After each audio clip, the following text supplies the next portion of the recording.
Baik, Assalamualaikum warahmatullahi wabarakatuh. Waalaikumsalam Waalaikumsalam warahmatullahi warahmatullahi wabarakatuh. wabarakatuh. Bagaimana kabar Bapak, Ibu?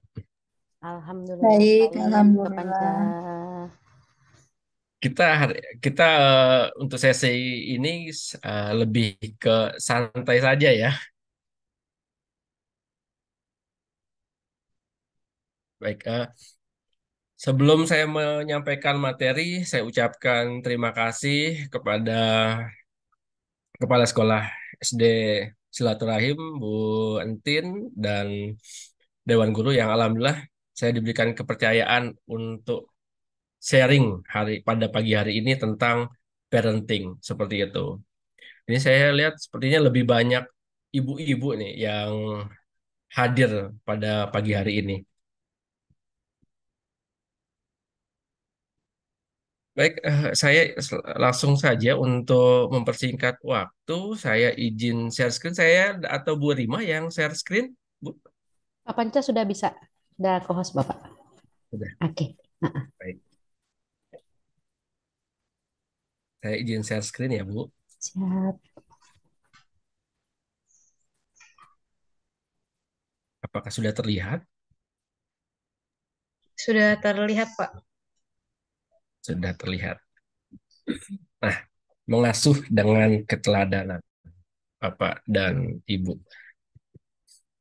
Sebelum kita lanjut membahas tentang mengasuh dan keteladanan, mungkin Bapak dan Ibu boleh share sedikit mengasuh itu apa dan keteladanan itu apa. Silakan boleh Bapak dan Ibu open mic untuk kira-kira kita mau sharing dulu nih mengasuh itu apa dan keteladanan itu apa Bapak dan Ibu gitu.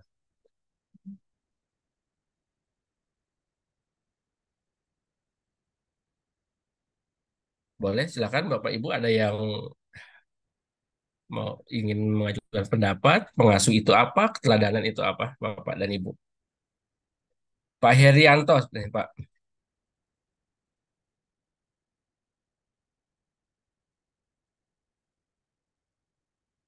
Silakan Bapak dan Ibu. Mengasuh itu apa? Mengasuh, Ya, bagaimana Bu? Dan Ibu siapa? mengasuh. Ibunya Saif. Baik. Mengasuh itu apa Ibu? Menjaga, dalam hal ini bukan semata-mata melindungi saja, namun juga merawat, mendidik, dan membimbing. Baik. Terima kasih. Ada lagi? Kalau dari Bapak dan Ibu, silakan ada lagi. Mengasuh itu apa?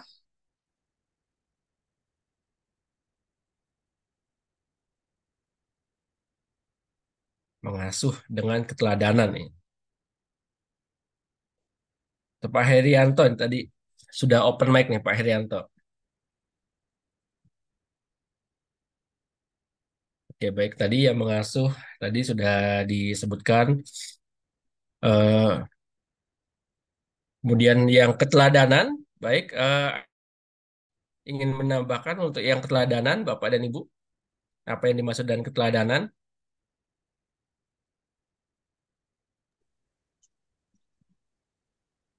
Saya mau jawab, Pak Panca, boleh? Ibu dengan Saya dengan Ibu dia, ibunya Vira. Nursepti.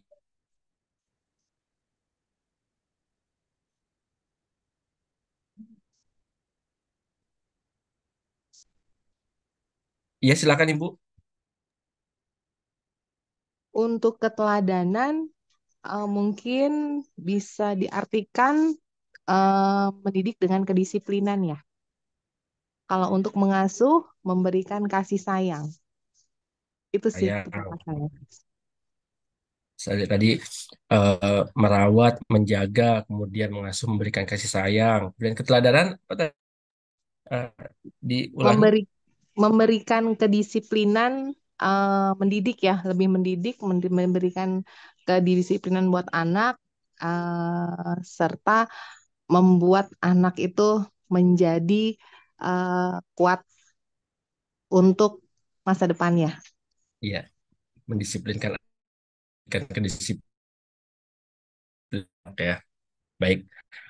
Mohon maaf, sebelumnya ini suara saya jelas ya Bu, karena saya lihat dari sinyal internet saya sepertinya naik turun. Bapak Ibu, apakah terputus-putus Iya betul, sedikit naik turun sinyalnya. sinyalnya ya? Iya, agak putus-putus, Bapak. Terputus-putus ya. Iya. Baik, coba saya sambil menyesuaikan dengan yang lebih baik lagi nih Bu.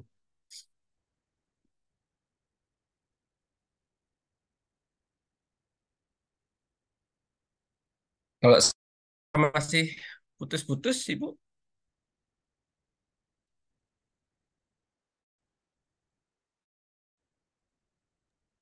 masih putus-putus Bu Rima kira-kira?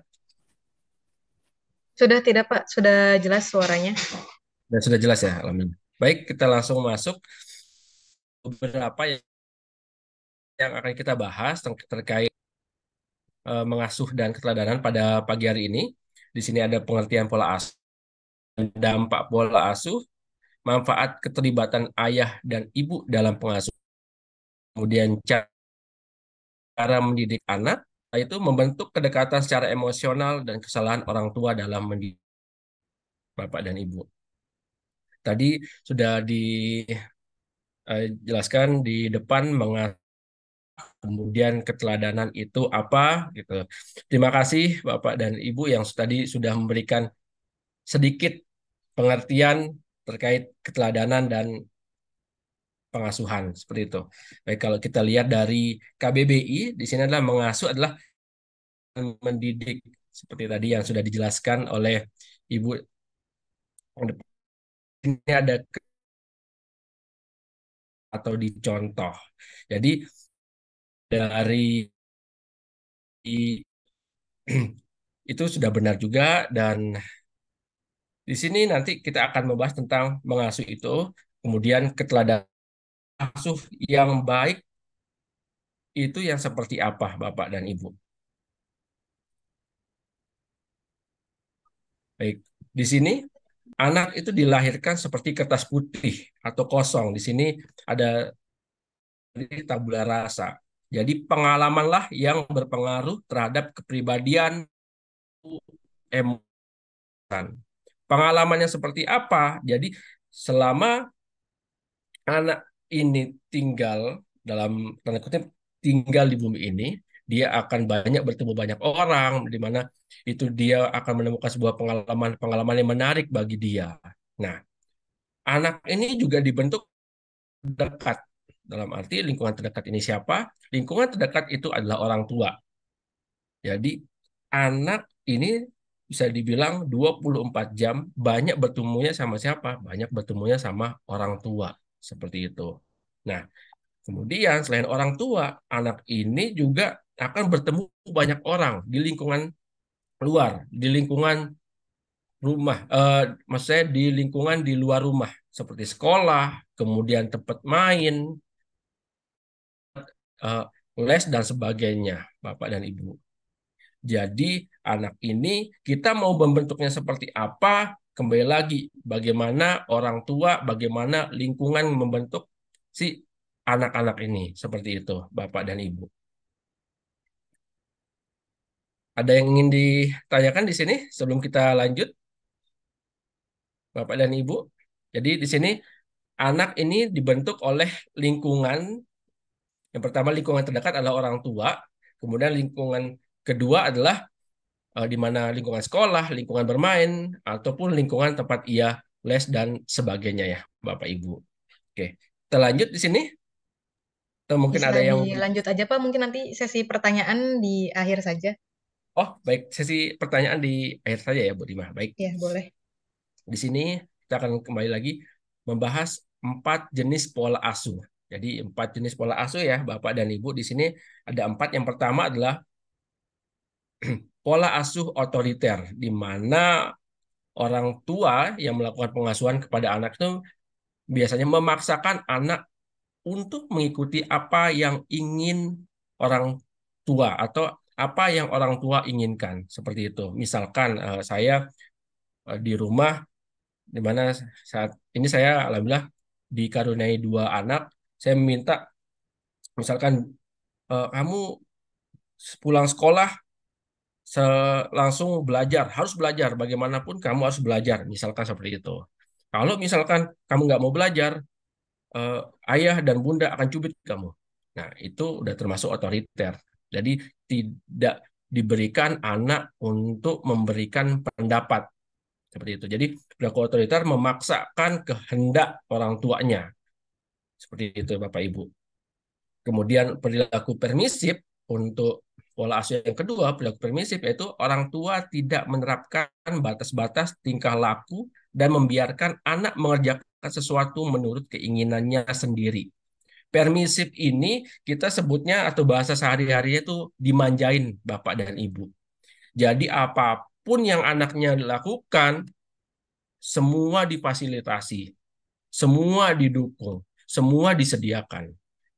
Anaknya misalkan mau lompat-lompat di atas tempat tidur, nggak apa-apa nak, nggak apa-apa gitu. Kalau misalkan nanti dikasih tahu sama ibunya, misalkan saya sebagai ayah bilang nggak apa-apa kan itu masih kecil, nggak apa-apa biarkan aja. Nah itu saya sudah melakukan pola asuh yang permisif, di mana saya memberikan sebuah keleluasaan kepada anak saya untuk untuk bertingkah laku semaunya seperti itu, Bapak dan Ibu. Kita lanjut. Pola asuh yang ketiga yaitu demokratis, di mana di sini menghargai kepentingan anak tetapi juga menekankan kemampuan untuk mengikuti aturan sosial.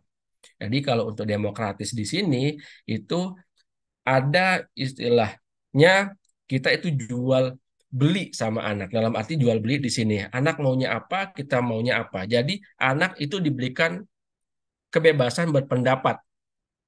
Jadi kita dengarkan apa keluh kesah anak, apa maunya anak, apa saran dan pendapatnya anak. Di sini perilaku pola asuh demokratis menurut saya. Di sini bisa diterapkan misalkan di rumah, misalkan saya kira-kira saat ini pola asuhnya otoriter, tapi saya mau ke pola asuh demokratis, apakah bisa? Bisa, Bapak Ibu, seperti itu. Dan yang terakhir ada jenis pola asuh namanya diabaikan, Bapak dan Ibu, di mana mengabaikan keberadaan anak bahkan menunjukkan ketidakpedulian terhadap anak.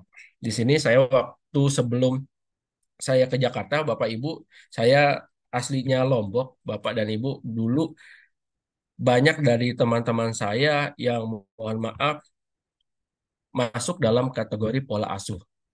Jadi sampai saat ini eh, eh, mereka ya mohon maaf masuklah dalam ke kenakalan-kenakalan remaja. Nah, ini karena diabaikan oleh orang tuanya seperti itu. Jadi orang tuanya tuh kayak terkesan nggak mau tahu ya terserah. Kamu mau ngapain ya terserah. Ya sudah. Kamu mau jadi apa ya? Orang tuanya udah tutup mata seperti itu Bapak dan Ibu. Baik, kita lanjut. Dampak pola asuh otoriter. Nah, tadi kita membahas tentang 4 jenis pola asuh. Sekarang kita membahas tentang dampaknya.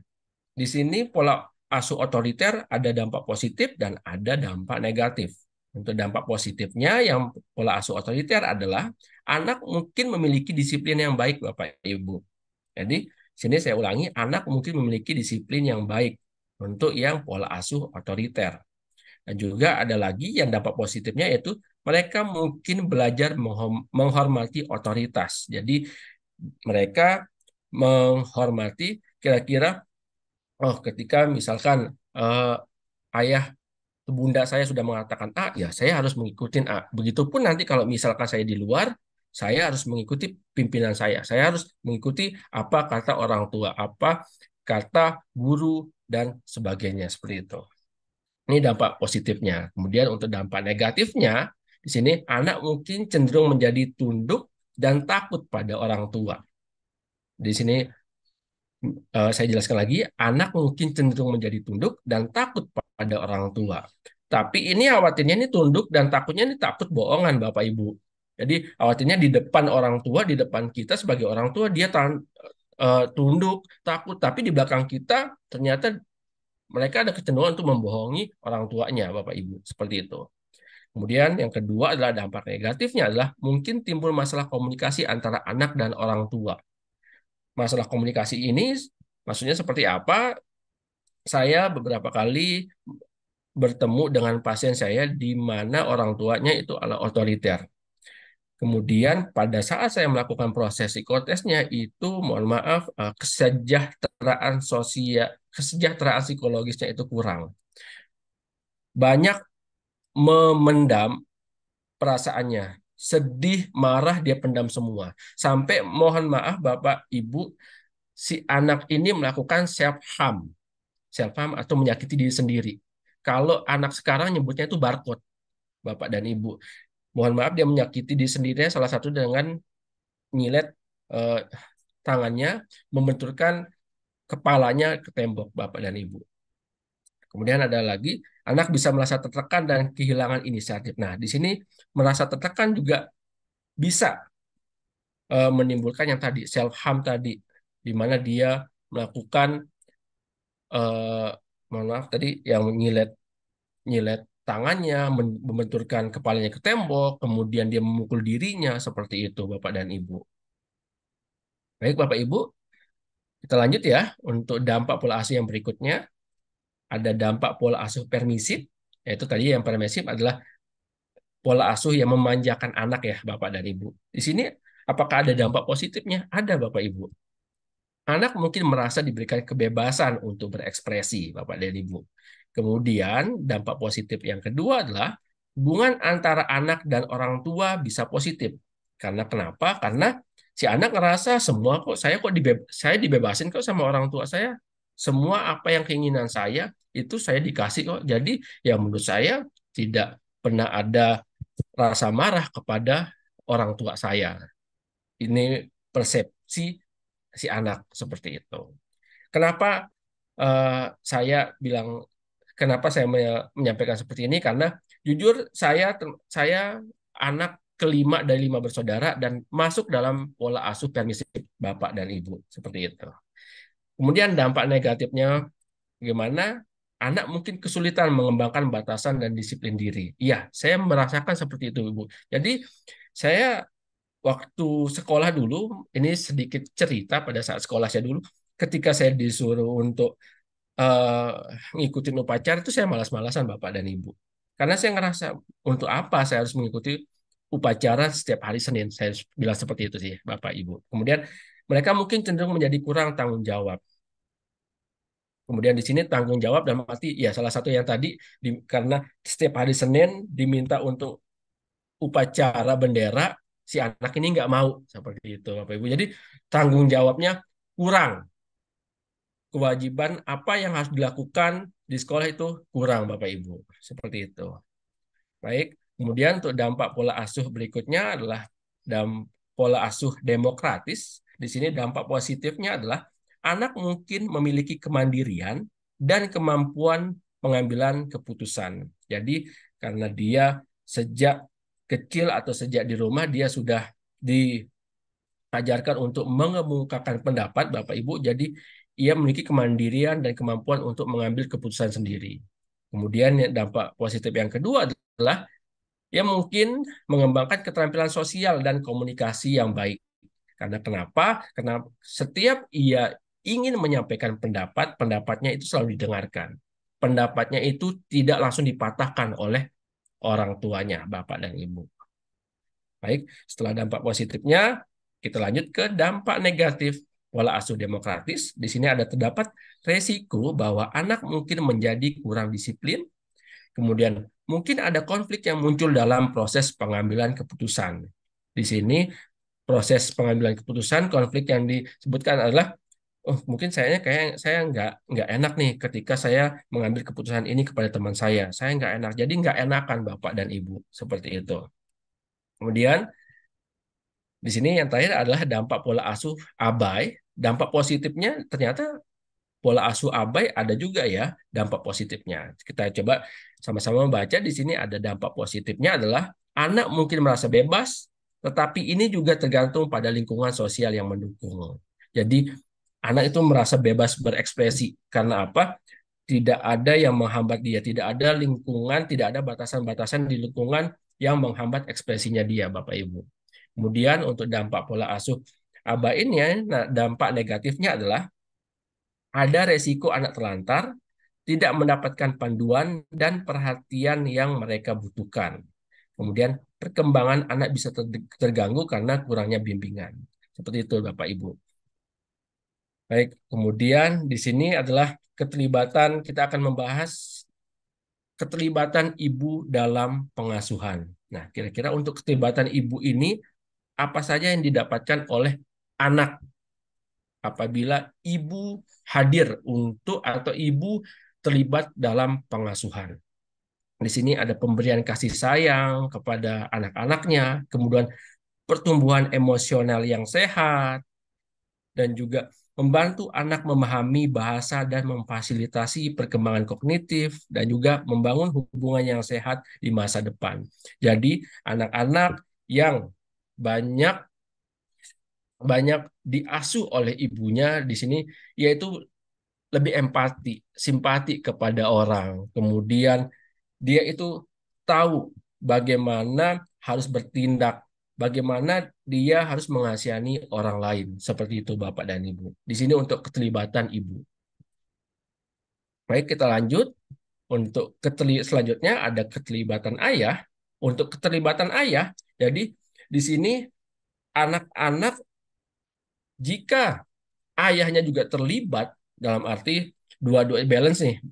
Ayahnya ikut terlibat, ibunya juga ikut terlibat. Jangan hanya satu saja, misalkan cuma ibunya saja karena ibunya di rumah, ayahnya bekerja. Ya sudah, ayahnya akhirnya menyerahkan ke ibunya itu jangan Bapak Ibu. Karena anak ini adalah ya anak kita berdua seperti itu. Jadi ayah dan ibu sama-sama harus bersinergi membesarkan si anak-anak ini seperti itu. Jadi keterlibatan ayah di sini membentuk karakter anak. Kemudian ayah juga membantu anak bersikap tegar, kompetitif, menyukai tantangan dan senang bereksplorasi. Kemudian di sini juga meningkatkan kemampuan adaptasi. Anak tidak mudah stres dan frustasi, mencoba dia akan mencoba hal-hal yang ada di sekelilingnya. Jadi dia itu senang mengeksplorasi kegiatan-kegiatan yang ada di lingkungannya atau di sekelilingnya Bapak Ibu. Kemudian keinginan ia untuk berprestasi tinggi dan minat bersaing. Kemudian juga terhindar dari kenakalan remaja. Seperti itu Bapak Ibu. Kenapa kok terhindar dari kenakalan remaja? Nah, karena dia melihat, misalkan, oh, bapak saya aja dulu nggak contoh misalkan, saya punya anak laki-laki misalkan, dan anak laki-laki saya sebagai orang tua mencontohkan bahwa saya nggak kebut-kebutan di jalan misalkan, saya tidak eh, misalkan tidak bernyanyi pada saat jam istirahat siang misalkan. Di sini anak saya mungkin akan melihat, oh bapak saya saja tidak tidak kebut-kebutan di jalan, bapak saya saja tidak seenak-enaknya nih karaoke di siang hari seperti itu. Jadi saya malu nih kepada bapak saya atau ibu saya karena di rumah tidak ada yang mencontoh seperti itu. Nah, ini untuk yang keterlibatan pengasuhan antara ibu dan ayah. Baik, kita lanjut. Di sini adalah cara mendidik anak agar patuh terhadap orang tua. Baik, di sini ada beberapa cara. Yang pertama adalah tunjukkan contoh yang baik. Karena anak akan meniru perilaku-perilaku baik yang dicontohkan orang tuanya. Kita sama-sama tahu ya, Bapak dan Ibu, bahwa anak-anak itu adalah peniru ulung. Jadi apapun yang kita lakukan itu akan dicontoh oleh anak kita. Jadi jika kita menginginkan hal-hal yang baik pada anak kita, berarti mari kita sama-sama untuk memberikan contoh yang baik kepada anak kita. Misalkan contoh, kita tidak ingin anak kita bermain handphone pada saat makan. Tapi saya sebagai orang tua, misalkan saya sebagai orang tua, pada saat saya makan, tangan kiri saya main handphone seperti itu. Nah, inilah dicontoh sama anak. Ketika anak mencoba pada saat makan bermain handphone, saya marah. Itu Sebenarnya tidak boleh. Karena apa? Karena secara tidak sadar saya sudah mencontohkan anak untuk bermain handphone sambil makan, Bapak dan Ibu. Jadi kembali lagi, apabila kita inginkan anak kita untuk berbuat baik, jadi kita harus mencontohkan yang baik kepada anak-anak kita. Baik, dan Bapak Ibu, untuk selanjutnya berikan alasan mengapa tidak boleh. Daripada memarahi atau memukul si kecil, ada baiknya orang tua menjelaskan secara perlahan sebab dan akibatnya. Misal, jangan makan sembarangan ya nak, nanti perut kamu bisa sakit. Sakit kan nggak enak nak, seperti itu. Tapi kadang cenderung saya sebagai orang tua, hal-hal ini saya abaikan. Kenapa? Kadang saya tidak menyebut orang lainnya, saya sebut diri saya sendiri aja. Misalkan anak saya minta uang untuk belanja di kantin. Saya bilang, ngapain belanja di kantin? Udah nggak usah, biar mama dan papa aja yang pegang duit kamu gitu. Jadi di sini kita tidak memberikan pendapat pada anak, tidak memberikan alasan kenapa dia tidak boleh belanja di kantin seperti itu. Jadi harapannya Bapak dan Ibu, mari kita sama-sama mendengarkan anak, kemudian jelaskan alasannya. Tapi terkadang kita bertemu sama anak-anak yang, mohon maaf, agak kritis. Kenapa tidak boleh? Alasannya apa, Nas? Kita sebagai orang tua memang mau tidak mau harus menjawab Bapak Ibu. Seperti itu. Karena kalau misalkan kita tidak menjawab pertanyaannya, si anak ini akan merasa, kok saya kok tidak didengarkan, kok saya tidak boleh, kok kenapa? Banyak pertanyaan di anak ini. Seperti itu, Bapak dan Ibu. Baik, kita lanjut. Di sini cara mendidik yang ketiga adalah konsisten, Bapak dan Ibu. Jadi kita eh, harus konsisten membuat anak-anak merasa lebih aman. Anak lebih memahami apa yang diinginkan orang tua. Anak juga akan terbiasa menjalankan rutinitasnya. Jadi Bapak Ibu mendidik misalkan yang tadi harus konsisten. Misalkan ketika makan tidak boleh main handphone misalkan. Tapi seminggu kemudian tiba-tiba ketika anak main handphone sambil makan, kita mentolerir sebagai orang tua. Udah nggak apa-apa sekali ini aja. Nah, di sini kita terlihat tidak konsisten di depan anak. Jadi hal-hal yang ini perlu kita tekankan lagi, Bapak dan Ibu, kita harus konsisten untuk menerapkan aturan sama anak, Bapak Ibu. Baik, untuk yang selanjutnya adalah komunikasi dan baik, di mana jangan hanya mau didengarkan. Orang tua juga harus bisa mendengarkan pendapat anak. Dengarkan si kecil apa yang diinginkan. Hal ini justru membuat anak tidak melawan dan akan mendengarkan perintah orang tua. Jadi, mari Bapak dan Ibu, kita sama-sama mendengarkan anak. Pendapatnya anak kita tampung dulu Bapak Ibu, seperti itu. Meskipun kita tidak setuju, tidak apa-apa. Kita dengarkan anak selesai dulu ngomongnya. A sampai Z kita dengarkan dulu. Jangan baru A, B, C, D, kita sebagai orang tua langsung matahin. Jadi anak di situ merasa tidak didengarkan. Komunikasi antara ayah dan anak itu akan ngerasa kayaknya tidak baik-baik saja di sini. Jadi orang tuaku kayaknya tidak mau mendengarkan aku seperti itu. Orang tuaku kayaknya tidak pernah mau mendengarkan aku. Orang tuaku kayaknya tidak sayang sama aku. Akhirnya anak-anak ini ada kecenderungan ia untuk curhat di sosial media. Kenapa saya bilang seperti ini? Karena saya pernah menemukan Bapak dan Ibu di mana ia tidak mendapatkan komunikasi, tanda kutip komunikasi yang sepatutnya ia dapatkan. Ada komunikasi yang kurang dia dapatkan, perhatian yang kurang dia dapatkan, akhirnya dia mencoba untuk mencari perhatian di sosial media. Dia mencari perhatian di teman-temannya Bapak Ibu. Dan ini, mohon maaf, kita sama-sama hati-hati Bapak Ibu, banyak predator di luar, orang-orang yang bisa dibilang yang hatinya tidak sesuai dengan hati kita ya Bapak dan Ibu gitu. Ini yang terjadi ketika anak-anak apabila ia tidak mendapatkan perhatian, dia akan mendapatkan perhatian di luar, dia merasa senang sama orang lain. Nah, di sini artinya muncullah kenakalan-kenakalan remaja, permasalahan-permasalahan yang baru, Bapak dan Ibu.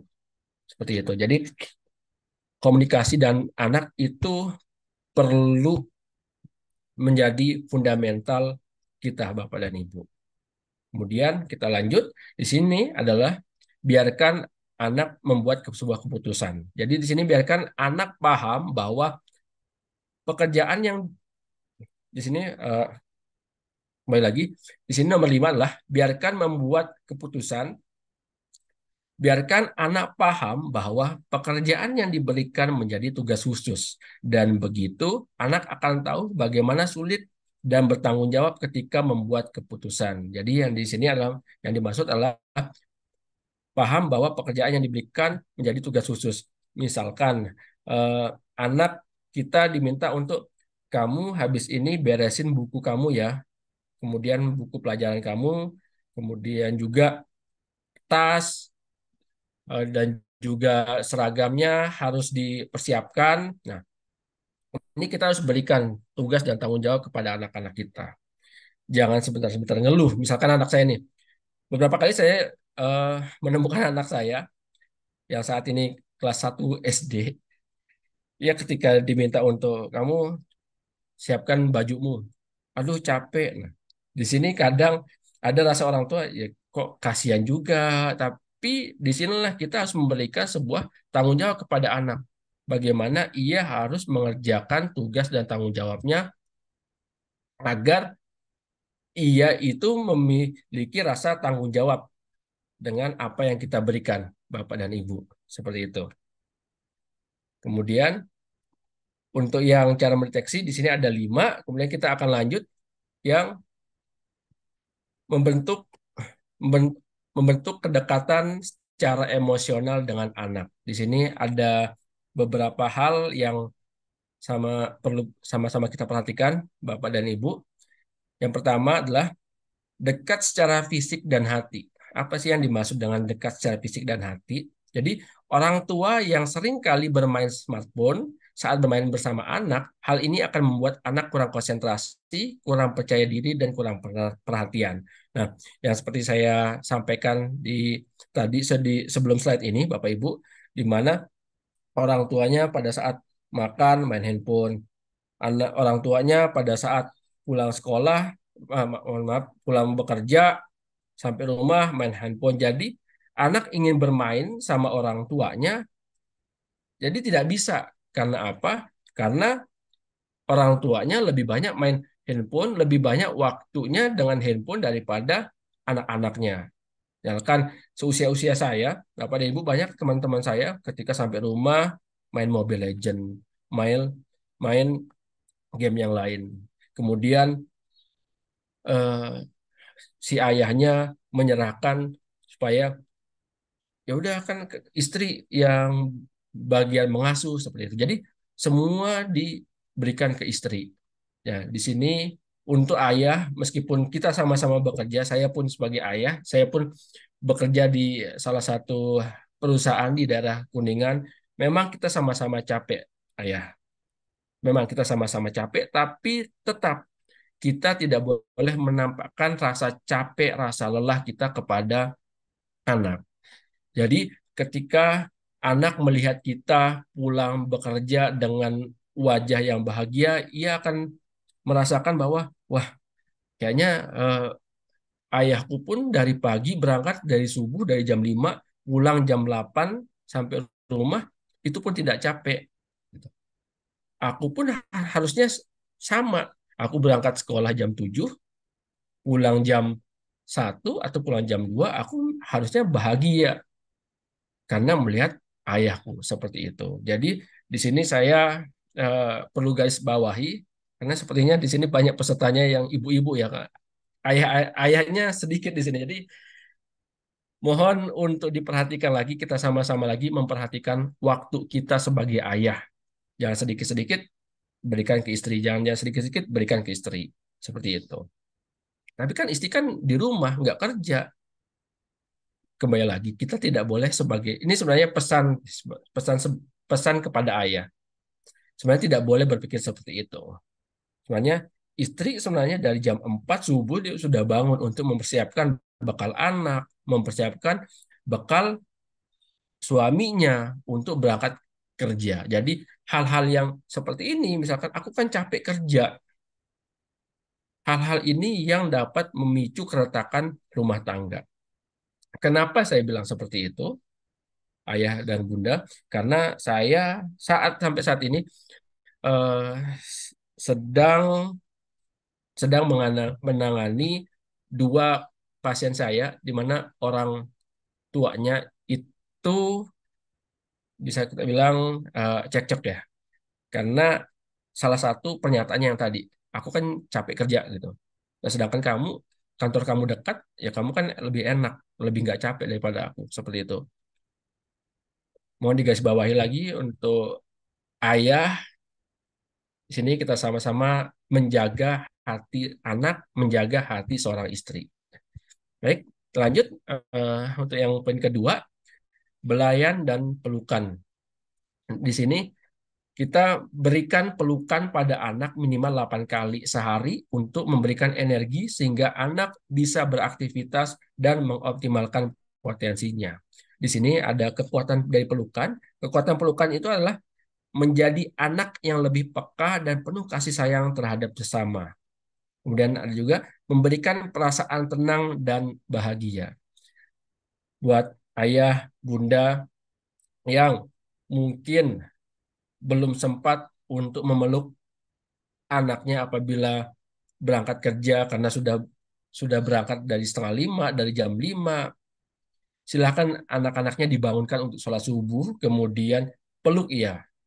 Peluk sekitar 1 sampai 2 menit saja, peluk. Seperti itu. Supaya ia merasa ada kasih sayang, dekapan kasih sayang kepada orang tuanya. Seperti itu. Mungkin seburu-buru kita sebagai orang tua yang bekerja, misalkan tinggal di Cibubur, bekerja di Jakarta, kan lumayan harus berangkat lebih pagi ya supaya tidak kena macet dan tidak terlambat. Jadi pastikan atau luangkan waktu untuk memberikan pelukan kepada anak-anak kita, ayah bunda, seperti itu. Baik, lanjut untuk yang nomor 3, di sini ada quality time, yaitu momen berkualitas bersama anak tercipta dari aktivitas sederhana namun sering, Bapak dan Ibu. Mulai saja dengan selalu berbicara dengan anak mengenai aktivitas kesehariannya seperti apa, kemudian lakukan percakapan sesering mungkin. Membacakan cerita atau buku kepada anak-anak juga bisa menjadi pilihan ayah dan bunda. Nah, menceritakan buku ini misalkan pada saat anak mau tidur, ayah dan bunda silakan bisa membacakan anak. Meskipun anak kita mau dengar atau tidak, silakan menurut saya. Yang penting ada rasa perhatian orang tuanya membacakan buku kepada anak-anaknya. Jadi untuk quality time ini adalah aktivitas sederhana, itu diajak untuk makan, kemudian diajak untuk bermain bersama supaya meningkatkan komunikasi dan kedekatan antara orang tua dan anak. Baik, kita lanjut. Di sini adalah berikan pujian yang proporsional, ayah dan bunda. Pujilah perilaku anak, bukan si anak. Pujilah secara spesifik. Misalkan, kamu hebat ya nak, kamu hari ini bangun tidurnya tidak nangis. Ini bagus. Nah, pujian-pujian ini membuat anak akan melakukan perilakunya, Bapak dan Ibu. Jadi, berikan pujian, tetap kita akan memberikan pujiannya. Hebat ya nak, hari ini kamu tidak terlambat masuk sekolah. Hebat ya nak, kamu saat ini sudah selesai mengerjakan PR-nya dengan bagus. Seperti itu. Jadi, pujian-pujian ini yang akan membuat anak akan mengulangi perilakunya, Bapak dan Ibu. Kemudian, selanjutnya, jangan terlalu mengontrol anak. Di sini kedekatan tidak sama dengan memanjakan ayah dan bunda. Jadi orang tua terlalu mengekang anak juga membuat ia tidak bisa memiliki kontrol terhadap keadaan psikologisnya. Anak tidak bisa mengambil keputusan karena selalu dilarang orang tua dan tidak memiliki privasi. sedikit-sedikit dilarang. Mau mengerjakan hal ini, aktivitas ini dilarang seperti itu. Jadi anak itu akan merasa kok saya dikontrol terus, kok saya dikekang, saya tidak bisa melakukan aktivitas yang saya sukai. Jadi eh, kalau misalkan kita sebagai orang tua masih melakukan hal ini, mari perlahan-lahan kita hilangkan ya ayah dan bunda. Karena kembali lagi ke kesejahteraan psikologis anak-anak kita. Tadi kenapa punya aku ini ya? Punya aku speaker enggak ini? Ya, bagaimana?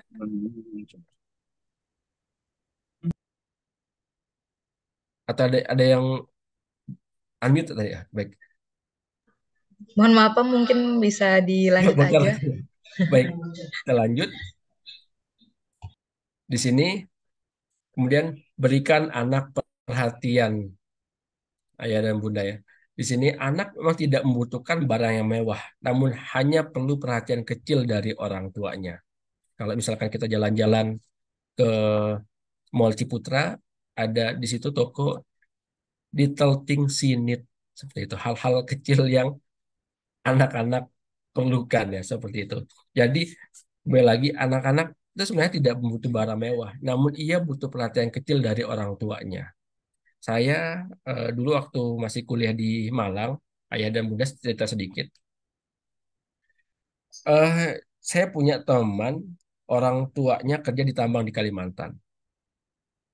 Dua-duanya kerja di Kalimantan. Terus saya bilang kamu enak ya, bisa dibilang kamu kuliah dulu bawa mobil gitu. Kalau dulu zaman saya kuliah, saya masih jalan kaki ayah bunda. Jadi, oh enak ya kamu bisa kuliah udah bawa mobil sedangkan kita ini masih jalan kaki masih numpang sama kamu seperti itu. Terus dia bilang sebenarnya bukan ini yang aku inginkan gitu.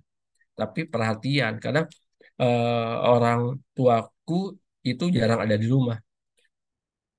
Dia tinggal bersama di banyak tinggal bersama ART-nya seperti itu. Jadi setiap nelpon orang ibunya lagi di site, bapaknya lagi di site. Jadi agak kurang komunikasinya. Jadi pada saat orang tuanya datang bertemu anaknya ini, bertemu teman saya ini, ya benar-benar dimanjakan. Apa yang ia inginkan semua diberikan seperti itu. Tapi kembali lagi di hati kecilnya si teman saya bilang saya hanya butuh perhatian mereka. Enggak serta-merta selalu minta barang mewah, mobil mewah atau apapun seperti itu. Nah, baik. Sini kita lanjut. Di sini ada gunakan kata-kata yang manis. Hindari kata-kata kasar dan menjatuhkan agar si kecil tidak minder dan menjadi kurang percaya diri. Jadi hindari ya Bapak dan Ibu kata-kata yang apaan sih? Masa itu aja kamu nggak bisa? Misalkan dia melakukan sesuatu, kita memberikan kata-kata yang seperti itu atau kamu kok eh, kurang misalkan maaf ada kata-kata yang tidak seharusnya diucapkan misalkan itu dulu di kampung saya sering saya mendengarkan seperti ini Bu. Jadi anak-anaknya jadi kurang percaya diri, jadi minder. Dia itu harus mau melakukan apa, ia bingung.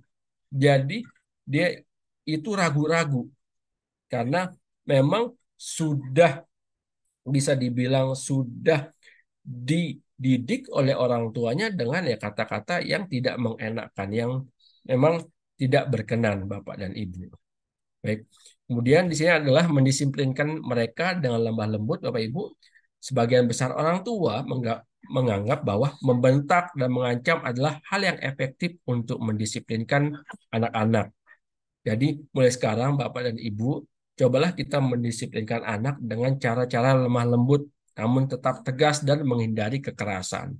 Contoh di sini, saya sebagai orang tua jujur Bapak Ibu, terkadang masih melakukan pengancaman kepada anak saya. Misalkan kamu kalau mau eh, makan, kamu kalau misalkan kamu tidak habis nasimu, kamu nggak usah ikut besok pergi jalan-jalan. Nah, itu sebenarnya perilakunya masih salah seperti itu. Saya masih banyak hilapnya, masih perlu banyak belajar untuk meneladani anak saya, Bapak Ibu, seperti itu.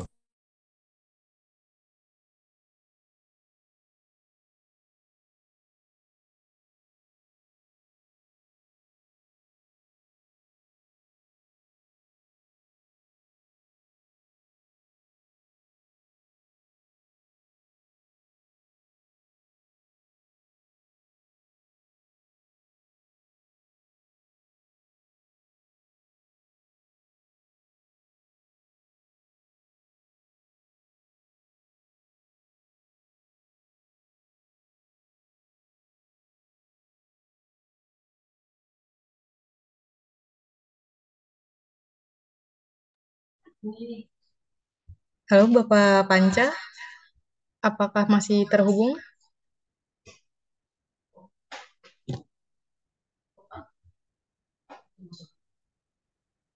Gimana Pak Panca, apakah masih terhubung dengan kami?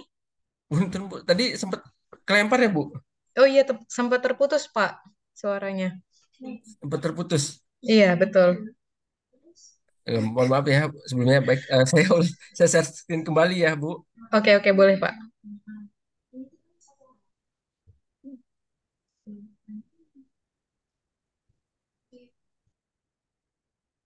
Nah, sekarang sudah keluar? Sudah, Bapak. Sudah terlihat.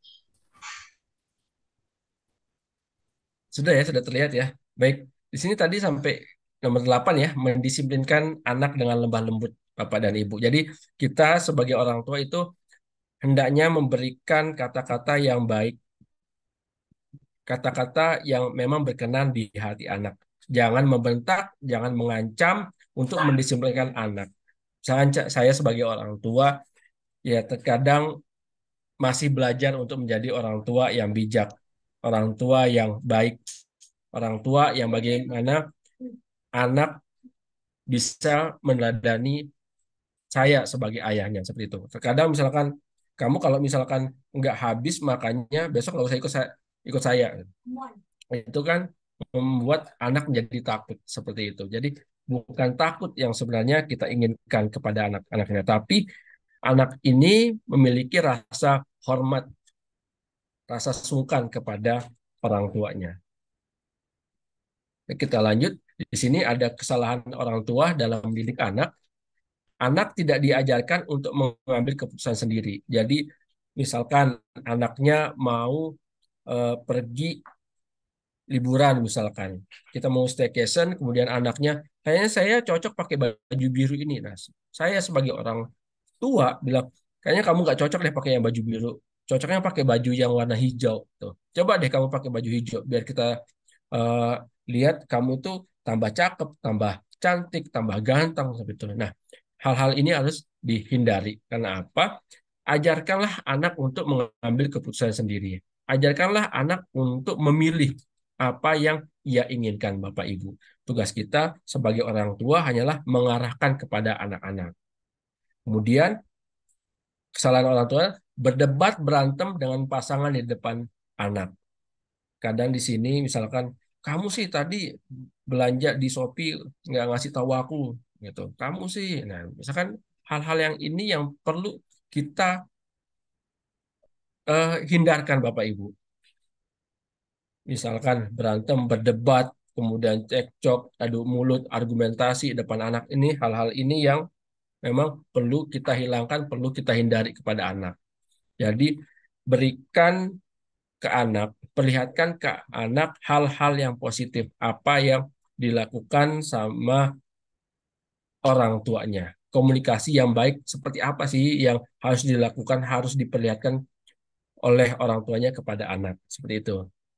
Dan lanjut, kesalahan berikutnya adalah orang tua banyak menuntut kepada anak. Misalkan anak, eh, kamu harus juara, kamu harus bisa di matematika, kamu harus di bahasa Inggris, pokoknya semua mata pelajaran kamu harus kuasai. Nah, ayah dan bunda seperti pertama kali saya mengantarkan anak saya ke SD Silaturahim di mana semua anak bintang.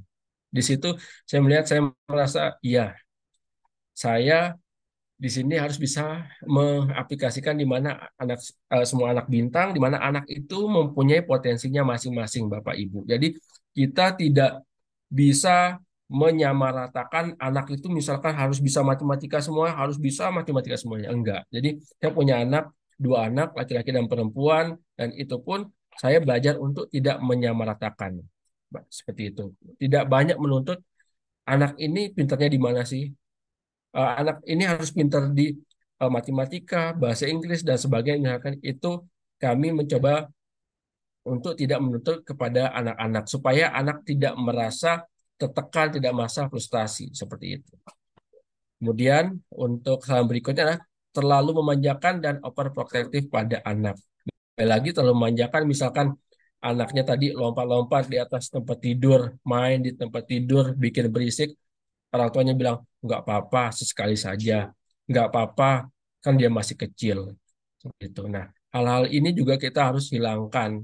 Karena di sini hal-hal yang perilaku permisif yang tadi memanjakan tadi, itu bisa membuat anak itu nanti semaunya sendiri, ayah dan bunda. Semaunya sendiri, kemudian ia tidak mengetahui batasan-batasan yang ada di lingkungan.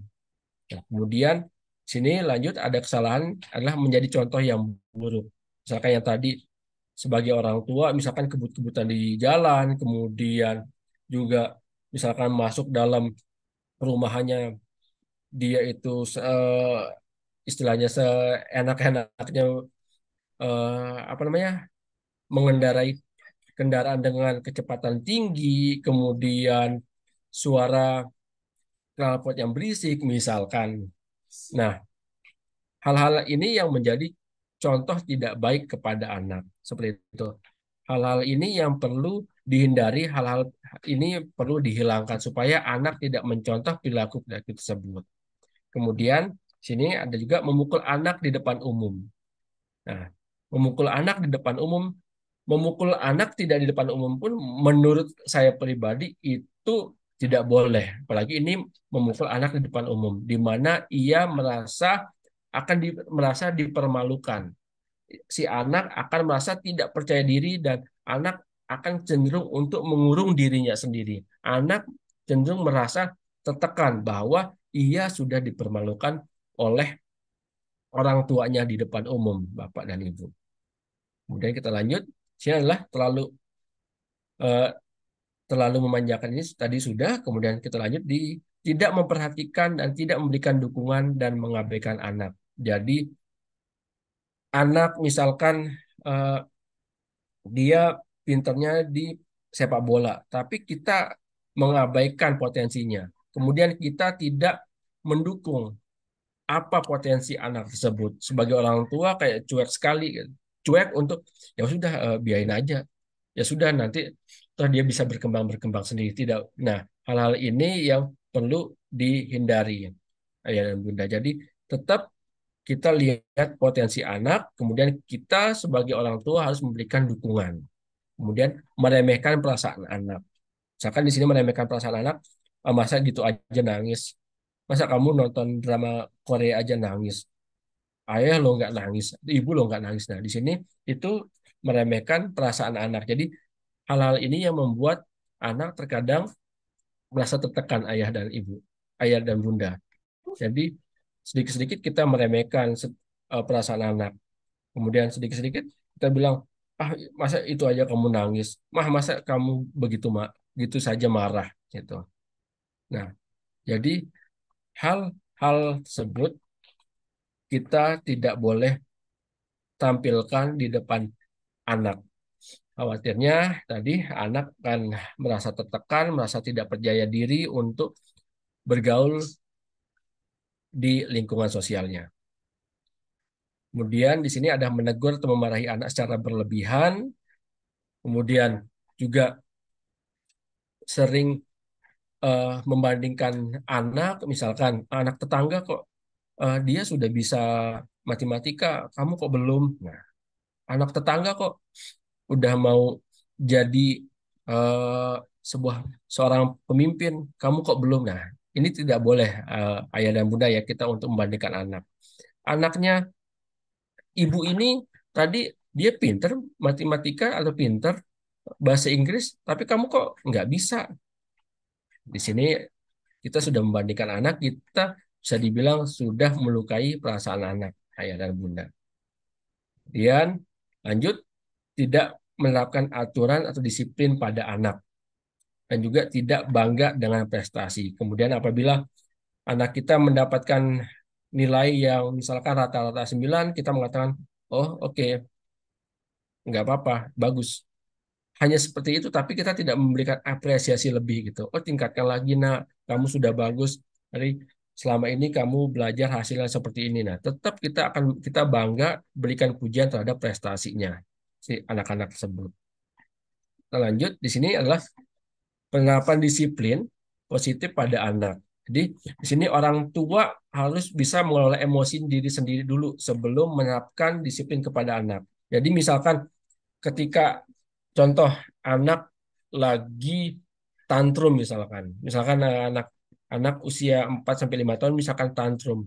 Kemudian kita sebagai orang tua misalkan lagi marah itu sebaiknya mengelola emosi marah kita dulu.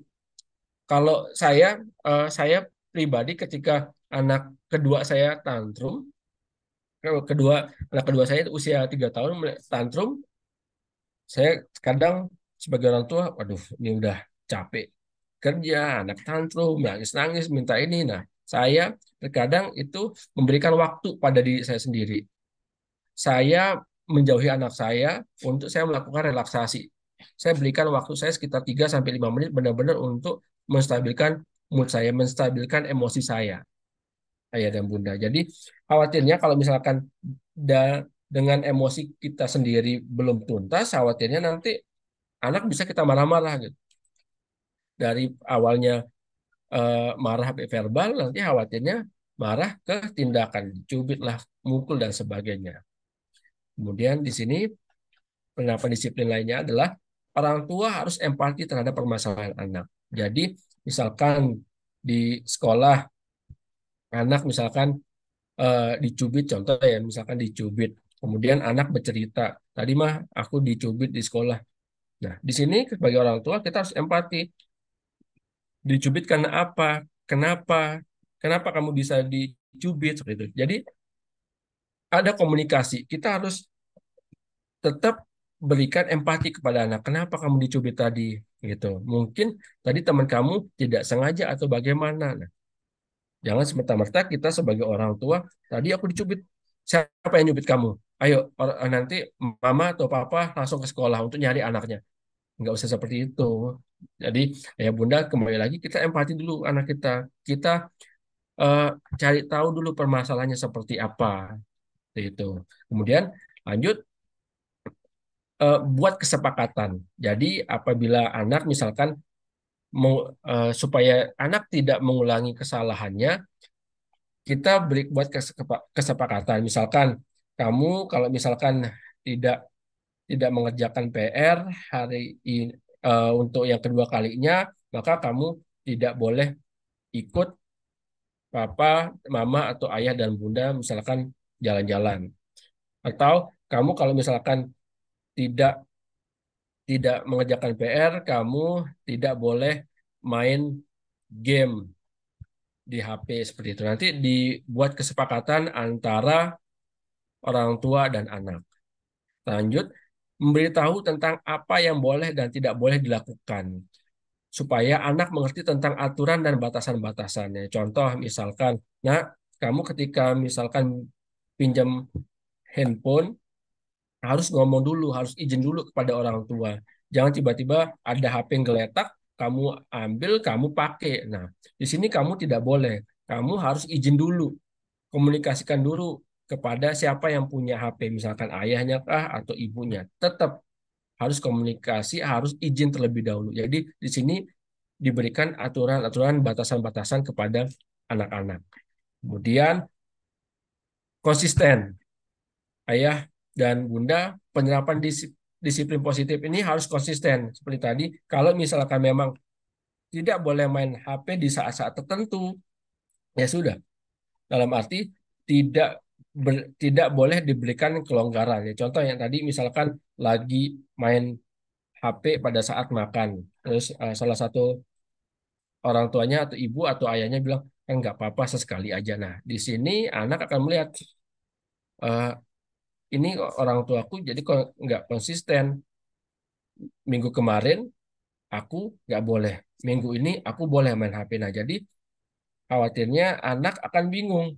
Akan ngelihat ini sebenarnya peraturannya yang benar mana sih? Apakah boleh main HP pada saat makan atau memang tidak boleh? Seperti itu, ayah dan bunda. Dan yang terakhir adalah berikan pujian. Berikan pujian apabila ia bisa ia bisa melakukan hal-hal yang kita berikan atau berikan pujian kepada anak-anak apabila dia dia menyelesaikan tugasnya dengan baik, menyelesaikan tanggung jawabnya dengan baik dan benar, ayah dan bunda. Seperti itu. Baik, ayah bunda, ternyata slide-nya sudah habis. Ayah bunda, kita langsung masuk ke sesi sharing ya, ayah dan bunda. Demikian yang dapat saya sampaikan. Mungkin nanti kalau misalkan ada yang belum jelas, kita bisa diskusi di sesi tanya jawab. Silakan saya kembalikan ke Bu Rima. Silakan Bu Rima. Oke, terima kasih Pak Panca atas pemaparan materi yang sangat luar biasa, Masya Allah. Namun sebelum kita mulai ke sesi tanya jawab, mungkin kita bisa ice breaking terlebih dahulu gitu Pak. Ya Pak. Baik, silakan Bu Rima. Ini Em, saya stop nanti sharing ya. dari kami. Oke, kepada Bu Rahayu mungkin dipersilahkan untuk melanjutkan sesi ice breaking. Stop share. Kepada Ibu Rahayu.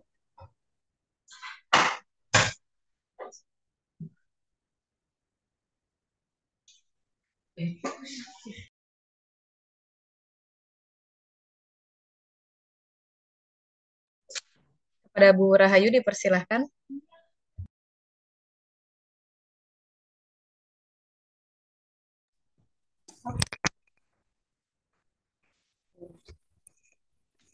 Saya kedengaran ya. Kedengaran Bu Rahayu. Oke, terima kasih. Assalamualaikum warahmatullahi wabarakatuh. Mungkin Ayah dan Bunda sambil mempersiapkan pertanyaan nih buat narasumber kita.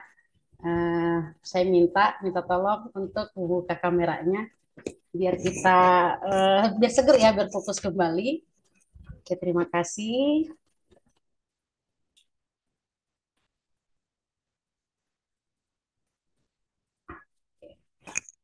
Nah, terima kasih yang sudah membuka kameranya. Baik, kita mulai. Kita akan games, mudah-mudahan tidak garing ya. Gamesnya yaitu kita membuat angka dengan menggunakan telunjuk kita. Misalnya, ketika saya sebutkan, tuliskan angka 1, lalu tuliskan angka 1 di udara. 1. Itu ya. Coba kita tes ya Bapak dan Ibu. Tuliskan angka 2 menggunakan jari telunjuk. Ya, oke, terima kasih. Angka 7. Oke. Terima kasih. Sekarang kita ganti menggunakan kalau tadi menggunakan telunjuk, kita gunakan badan untuk membentuk angka. Sambil bergerak ya, ayah dan bunda ya. Oke. Badannya mungkin bisa sambil berdiri boleh, atau sambil duduk juga boleh. Oke. Tuliskan angka 2 menggunakan badan. Iya. Oke. Angka 5. Ya. Oke, terakhir angka 10. Oke, terima kasih. Kita beri tepuk tangan buat kita semua. Oke. Terima kasih Bapak dan Ibu. Assalamualaikum warahmatullahi wabarakatuh. Waalaikumsalam warahmatullahi wabarakatuh. Terima kasih Bu Rahayu. Gimana Bapak, Ibu, Ayah, Bunda semuanya masih semangat untuk melanjutkan sesi tanya jawab? Semangat. Mungkin bisa langsung kita lanjut ke sesi tanya jawab kepada Ayah, Bunda dan juga Bapak, Ibu yang ingin bertanya. Silakan.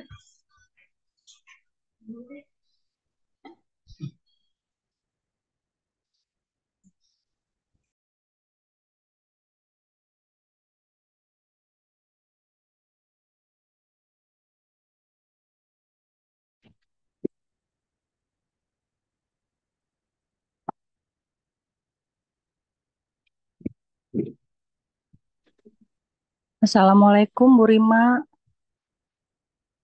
Waalaikumsalam. Iya Saya Bunda, gimana? saya Mama Bagir mau ada pertanyaan. Oke, boleh. Boleh diajukan pertanyaannya Bunda. Bagaimana cara kita menyikapi perbedaan cara parenting antara kami sebagai orang tua gitu dari Bagir dengan neneknya gitu, nenek kakeknya gitu kan ada perbedaan cara pola asuh anak gitu kan. Bagaimana cara kami eh, menyikapinya gitu. Oke, terima kasih Bunda Bagir. Terima Mungkin kasih. bisa langsung dijawab oleh Pak Panca.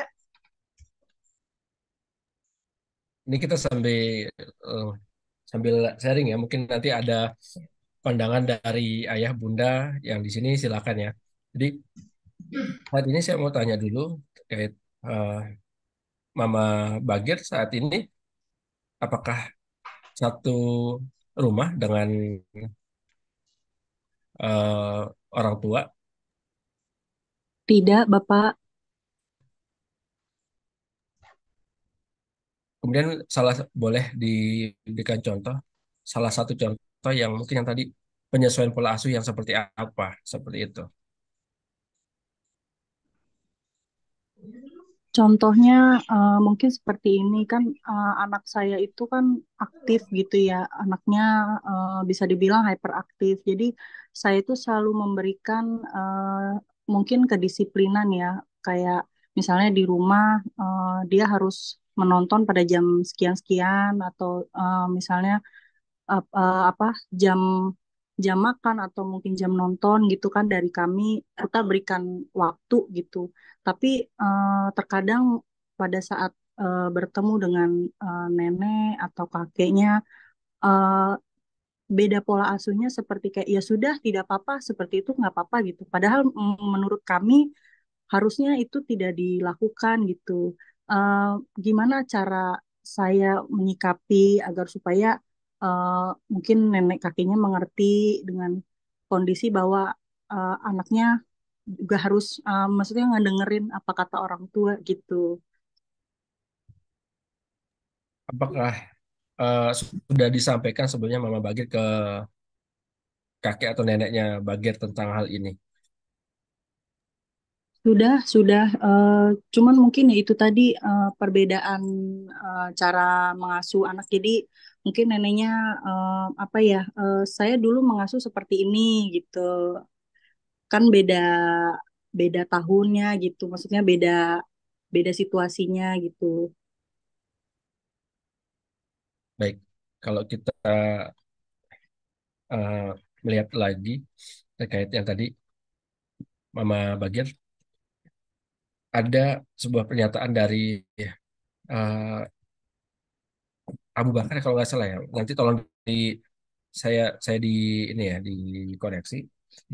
Didiklah ini dari Ali bin Abi Thalib ya. Didiklah anakmu sesuai dengan zamannya seperti itu. Sama, saya pun sama. Saya saat ini saya menjawabnya best praktis saja ya, Mama Bagi dan Ayah Bunda. Saya saat ini tinggal bersama orang tua. Jujur, saya tinggal sama orang tua di mana ya setiap hari kami akan bertemu, kami mau tidur bertemu, kami bangun pun bertemu seperti itu. Dan kembali lagi, memang kalau misalkan eh, bisa dibilang PR-nya kalau misalkan kita tinggal sama orang tua, masih tinggal sama orang tua, itu akan ada perbedaan pola asuh.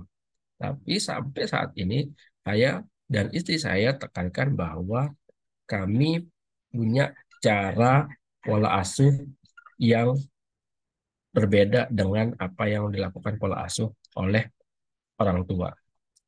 Kami selalu sampaikan seperti itu kepada orang tua kami. Lebih-lebih kan di sini kami masih tinggal bersama orang tua. Jadi misalkan anak, misalkan an- contoh hal kecil anak saya itu kami tidak membolehkan anak kami untuk makan sambil nonton TV, tidak boleh. Tapi kalau dari orang tua ya nggak apa-apa sambil nonton TV. Nah, tapi kan tidak mungkin ketika orang tua saya lagi nonton, kemudian ruang makannya misalkan dekat dengan TV, saya langsung matiin TV ya enggak. Jadi saya bilang sama anak saya, kamu makan di belakang saja. Gitu. Kamu kalau misalkan makan di belakang, kamu makan di sini, makan di belakang, tidak dekat TV, tidak boleh nonton TV karena memang itu sudah peraturan dari ayah bunda. Pelan-pelan kami sudah tinggal bersama orang tua itu sekitar 5 tahun, 5 tahun, ya 5 tahun. Kami sudah tinggal sama orang tua itu sudah kurang lebih 5 tahun, di mana memang akan ada perselisihan terkait pola asuh ya, perbedaan antara pola asuh orang tua dan pola asuh kami. Tapi saya selalu tekankan bahwa kami punya pola asuh sendiri, ayah ayah dan bunda. Saya selalu tekankan kepada orang tua kami bahwa pola asuh yang kami terapkan kepada anak-anak ini adalah memang yang kami inginkan supaya anak kami itu bisa eh, bisa bilang perilakunya itu sesuai dengan harapan kami. Karena eh, kami sebagai orang tua itu eh, tidak tahu kira-kira sampai kapan akan mendampingi anak. Kalau misalkan dilihat dari orang tua kita maksudnya kakek neneknya anak-anak saya ini kan ada kecenderungan dimanja ya sebenarnya kan. Kalau misalkan datang ke rumah orang tua, anak dimanjain, kemudian maksudnya cucunya dimanjain, kemudian hal-hal itu kan sebenarnya kita kita tidak tidak sesuai dengan pola asuh kita. Nah, saya dan istri kadang tekankan kepada masing-masing orang tua kami mengatakan bahwa kami punya pola asuh yang memang benar-benar harus dijalankan. Kembali lagi, Mama Bagir, berikan pengertian. Emang tidak bisa langsung berubah, namun perlahan-lahan itu akan bisa orang tua itu akan mengerti seperti itu. Kembali lagi seperti apa? Kembali lagi kita akan jelaskan, kita hormati betul sebagai kakek nenek, sebagai opa oma itu sangat sayang kepada cucu-cucunya. Tapi rasa sayang itu bukan berarti harus dimanjakan dan sebagainya. Kemudian bukan berarti apa yang tingkah laku anak itu dibiarkan tidak. Karena kembali lagi sampai kami membuat sebuah pernyataan bahwa anak ini yang mendidik adalah kami sebagai orang tuanya dan kami tahu anak ini itu kebutuhannya seperti apa. Itu kita tetap menghormati orang tua karena ya mereka adalah orang tua kita. Jadi apapun yang ia sampaikan ya tetap kita hormati. Kalau kembali lagi saya bisa berikan pelan-pelan berikan ia pengertian seperti itu. Seperti itu dari saya Mama Bagir yang sudah 5 tahun bersama sampai saat ini bahkan Mama Bagir. Terima kasih banyak Bapak. Terima Jadi kasih. itu hati jangan-jangan. Saya sudah sampai udah 5 tahun jadi iya pasti akan ada perbedaan.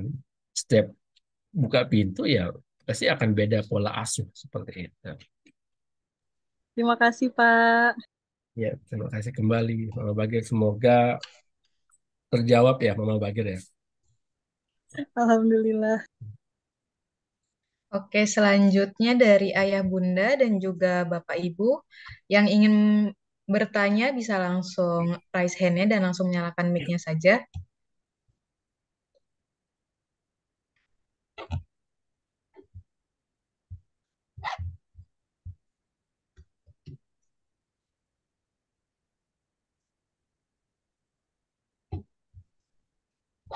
Em, Mungkin ini Pak tadi ada yang bertanya via chat. Bisa saya bacakan saja Pak. Silakan. Untuk usia SD sebenarnya karakter atau kebiasaan apa yang harus ditempuh dan juga dikembangkan oleh anak? Untuk usia SD, Untuk usia SD sebenarnya karakter atau kebiasaan apa yang harus ditempuh dan juga dikembangkan oleh anak? kalau usia SD itu apakah usia dari kelas kelas berapa SD dulu Mungkin seperti di itu masa-masa pertumbuhan anak-anak SD ini, Pak. pertumbuhan Jadi anak-anak. Kalau untuk bekal mereka nanti di kemudian harinya gitu. Ya, kalau saya lebih ke yang pertama yang saya akan kembangkan adalah sosialisasi. Sosialisasi, Sosialisasi. ya sosialisasi. Kemudian sosialisasi ini lebih banyak banyak banyak macamnya. Sosialisasi di mana ia bisa menghormati temannya, bagaimana ia bisa bergaul, bagaimana ia bisa tidak menyakiti hati temannya, kan banyak ya kalau bersosialisasi. Kemudian selain itu yang saya bisa tanamkan ini saya langsung dari pengalaman saya di mana saya terapkan ke anak saya adalah yang pertama sosialisasi, yang kedua mengeksplor apapun kegiatannya selama kegiatan itu positif. Karena apa? Dari situ kita akan tahu kira-kira potensi anak ini itu maunya seperti apa. Potensi anak ini seperti apa ke depannya. Kemudian tugas kita sebagai orang tua itu adalah mengarahkan anak untuk bisa mencapai potensi tersebut. Jadi kalau kembali lagi saya sosialisasi, yang kedua mengeksplor kegiatan. Tapi sebelum kita sosialisasi, kembali lagi ya, ayat bunda, sopan santun atau adab kepada orang yang lebih besar itu sih. Kalau dari saya itu dulu. Terkait akademik, saya itu nomor dua. Yang penting adab dulu baru ilmu. Oke, terima kasih Pak Panca. Lalu selanjutnya Bu Rahayu sepertinya ingin bertanya. Oke, terima kasih Bu Rima. Baik Bapak Panca, ini kan kita lagi mengasuh generasi Alpha ya Pak Panca ya, dari 2013 sampai nanti 2025.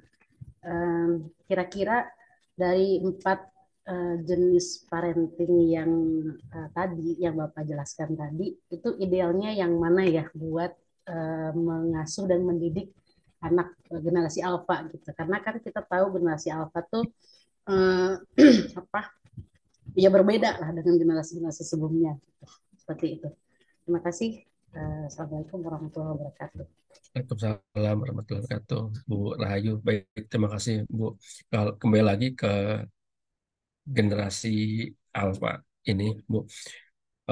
Saya dari 4 pola asuh ini saya sudah mencoba pola asuh yang otoriter, permisif, dan juga pola asuh yang demokratis. Kalau misalkan ditanya kira-kira pendapat saya generasi Alpha ini pola asuhnya seperti apa, saya akan memilih ke demokratis. Karena apa? Generasi-generasi ini ada yang bilang generasi strawberry, di mana digencet sedikit sudah nangis. Kenapa? Karena memang generasi-generasi ini generasi ada yang bilang bahwa eh, parentless. Kenapa kok parentless gitu? Eh, Bukan berarti orang tuanya nggak ada, tapi peran ayah, peran ibunya mereka itu sedikit. Karena apa ya? Memang karena tuntutan lagi. Ibu, bapaknya itu memang harus bekerja. Bekerja, misalkan contoh tinggal di Cibubur, kerjanya di Jakarta, berangkat subuh sebelum anak bangun, kemudian ketika pulang ke rumah itu anak sudah tidur seperti itu. Nah, jadi menurut saya adalah di sini pola asuh demokratis, di mana kita harus tetap mendengarkan apa keinginan anak, apa pendapat-pendapat anak. Karena yang banyak saya temuin dari pasien-pasien saya itu adalah orang tua itu sedikit sekali komunikasinya dengan anak. Jadi media sosial atau sosial media menjadi sebuah pelampiasannya. Dalam arti pelampiasan ini mereka curhat di sana. Mereka cari teman yang benar-benar bisa mendengarkan dia. Mohon maaf Ayah dan Bunda dan Bu Ayu, situ kita mengkhawatirkan sekarang kan banyak banyak bisa dibilang penyakit-penyakit masyarakat kan, LGBT lah dan sebagainya seperti itu. Nah, kita khawatirnya ada seperti itu kalau misalkan dia tidak mendapatkan kasih sayang di rumah, dia akan mencari kasih sayang di luar. Lewat mana? Dari sosial media, dari teman-temannya seperti itu. Kemudian ya ada khawatirnya di rumah lo kan nggak dapat perhatian kan di rumah, ya udah di sini aja ikut nih sama kita kita kita nih lo akan dapat semuanya di sini. Seperti itu. Kembali lagi lebih ke pola asuh demokratis kalau menurut saya untuk hari ini. Seperti itu dari saya, Bu Rahayu.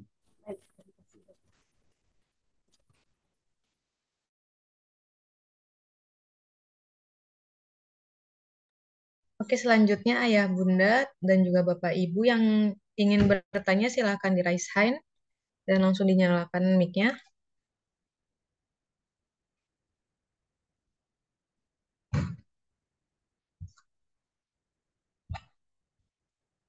Apakah masih ada yang ingin bertanya dari Ayah, Ibu, dan juga Bapak Ibu sekalian?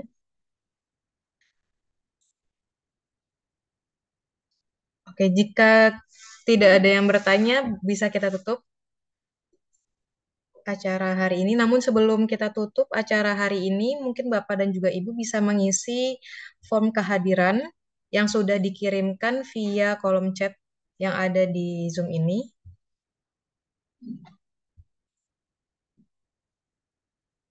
Oke, mungkin boleh dinyalakan videonya untuk dokumentasi acara Bapak, Ibu, dan juga Ayah Bunda semuanya.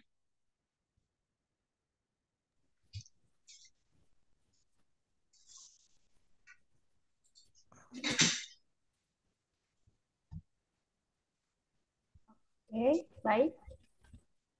Slide pertama ya, saya screenshot. Boleh bergaya sambil senyum. 1, 2, 3. Oke, slide kedua. Boleh senyum. 1, 2, 3. Oke, terima kasih. Oke, baiklah Bapak dan juga Ibu serta Ayah Bunda semuanya.